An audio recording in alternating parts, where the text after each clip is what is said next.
ذكر وموعظة ونور فيه شفاء للصدور وشفيعنا يوم النشور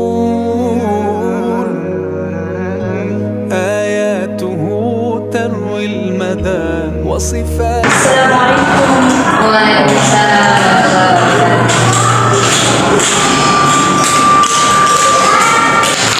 Oke, sebelum pembelajaran dimulai, silakan dirapikan meja dan kursinya. Jika ada sampah, bisa dibuang ke sampah. Perhatikan sebelum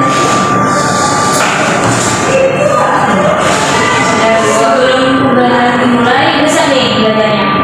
Sudah. Silakan kepada ketua kelas disiapkan dulu.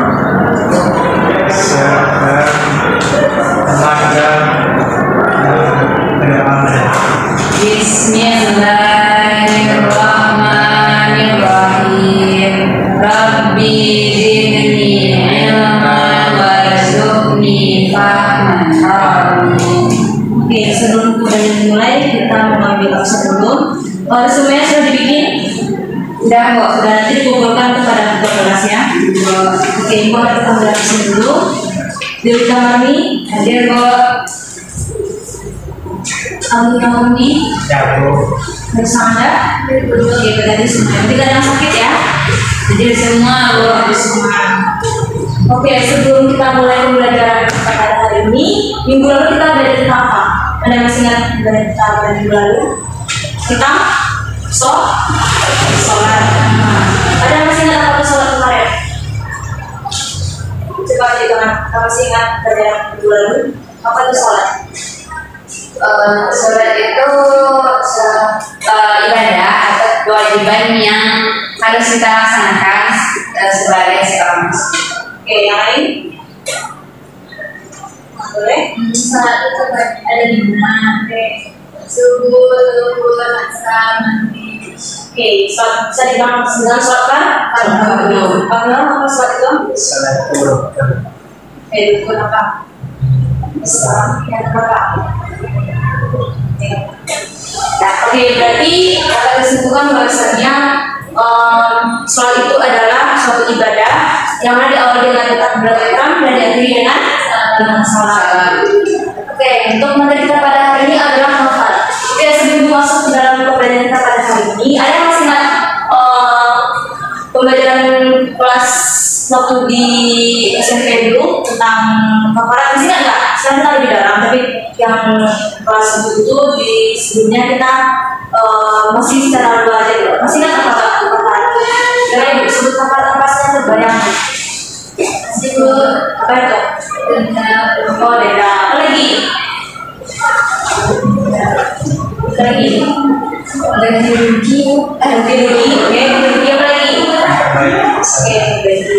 Jadi hafalan itu adalah bisa kita dari pengertian secara bahasa itu menutupi atau berbagi. Dan juga kita dari secara istilah yaitu denda atau sanksi. Nah, apa contohnya anak itu ketika disalami denda atau sanksi?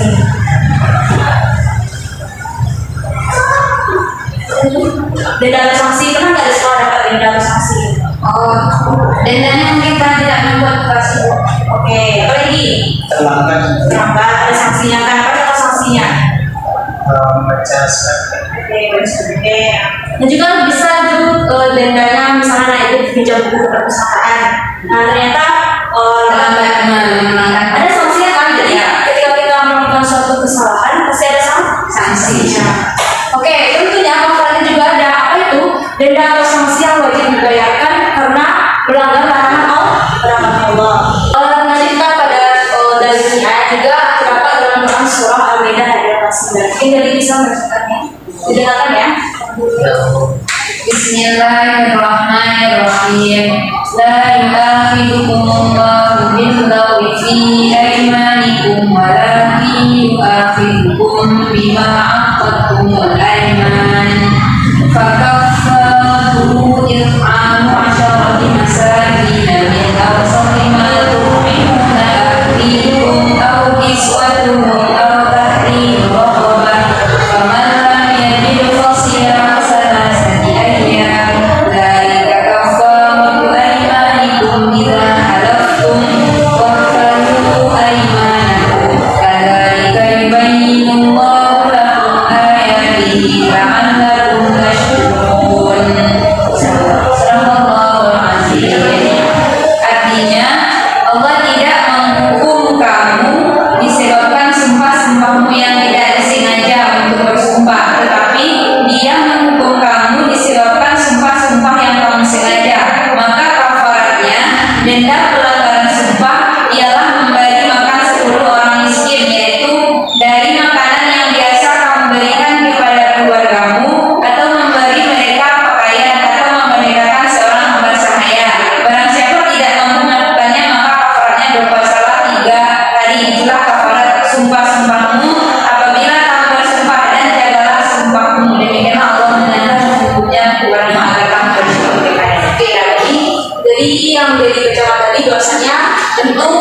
umumnya. Nah, terus tentunya penebusannya pertama pembebasan budak jika tidak mampu berpuasa 2 bulan berturut-turut atau memberi makan 60 fakir miskin. Terus yang kedua boleh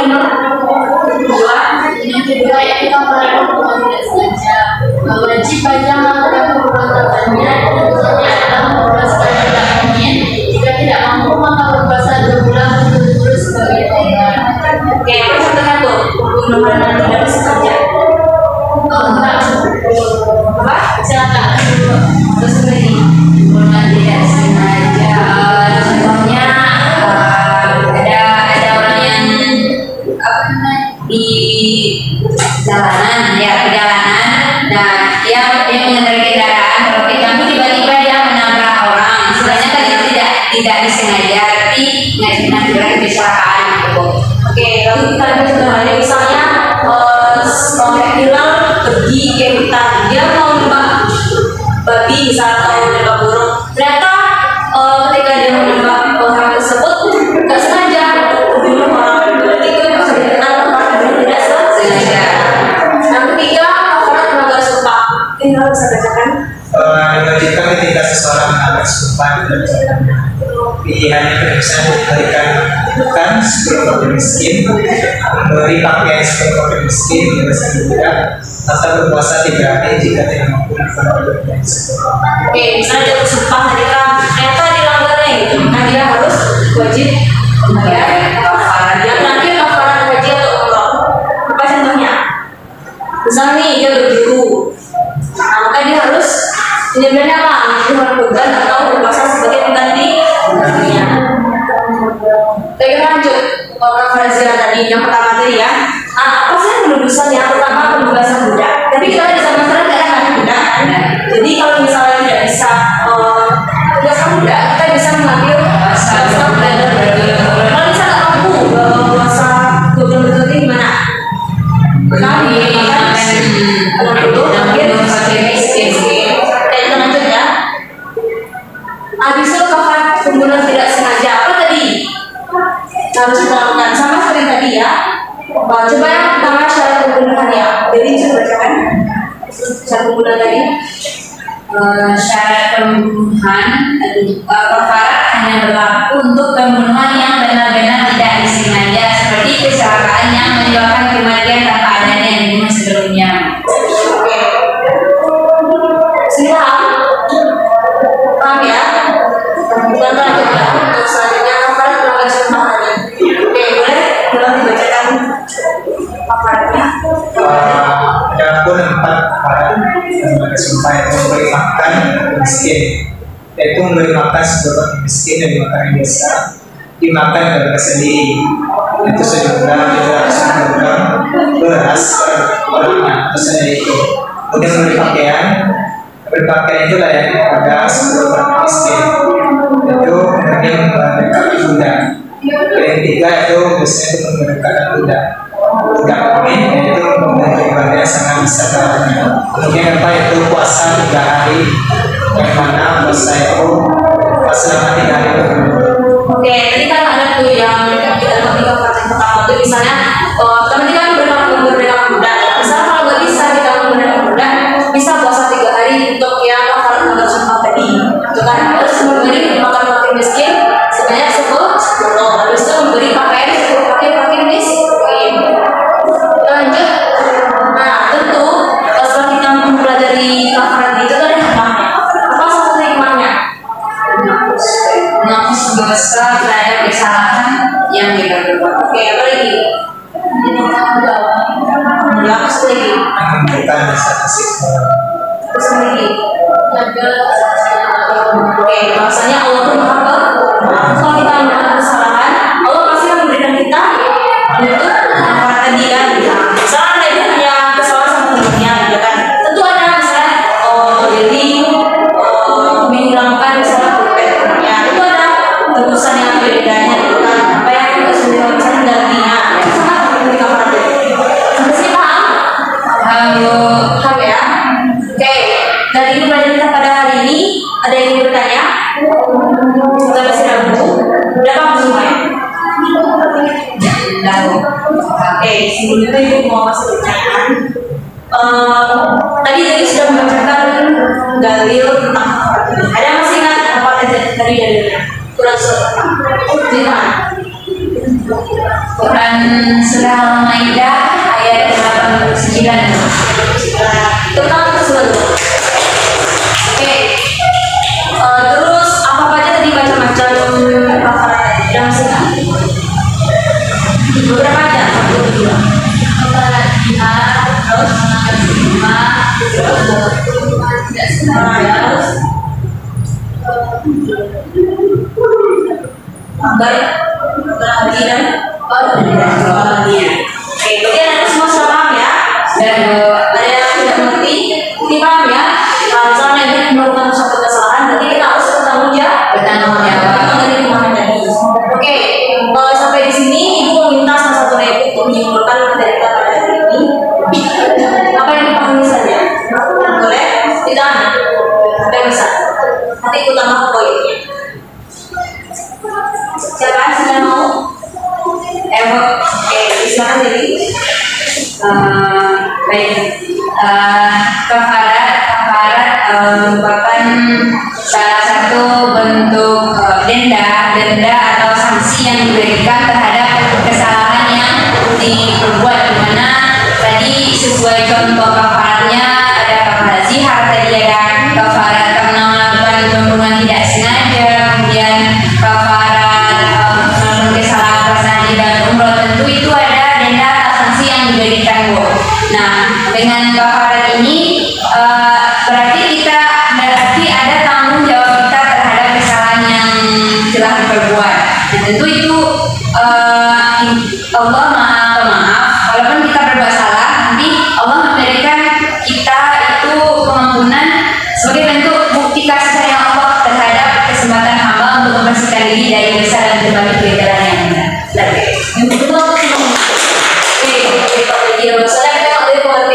bahwasanya kafarat adalah sebagai bentuk denda atau sanksi yang harus dibayar oleh seseorang akibat dia melanggar salah satunya tadi ada yang melanggar sumpah, atau dia membuat tanpa sengaja, dia umroh dan sebagainya. Tentu ada yang harus dilakukan, salah satunya tadi dia harus memperdayakan budak, puasa 2 bulan berturut-turut, bayar sampai miskin, pakaian dan sebagainya. Tentu ketika kita membuat satu kesalahan pasti ada yang harus kita lakukan untuk menebus kesalahan kita. Sampai sini paham?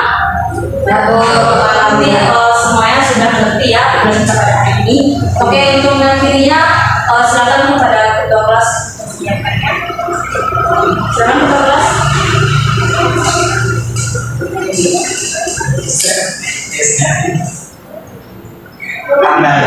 Alhamdulillahirabbil alamin. Subhanallahumma wa bihamdika asyhadu an la ilaha illa anta astaghfiruka wa atubu ilaik. Oke, untuk tugas rumahnya jangan lupa dibikin resume-nya. Berikutnya ini tentang haji dan umroh ya. Kita berkumpul untuk hari ini. Dan nanti resume yang hari ini dikumpulkan kepada ketua kelas ya. Baik Ibu, mau keluar dulu. Assalamualaikum warahmatullahi wabarakatuh. Waalaikumsalam warahmatullahi wabarakatuh.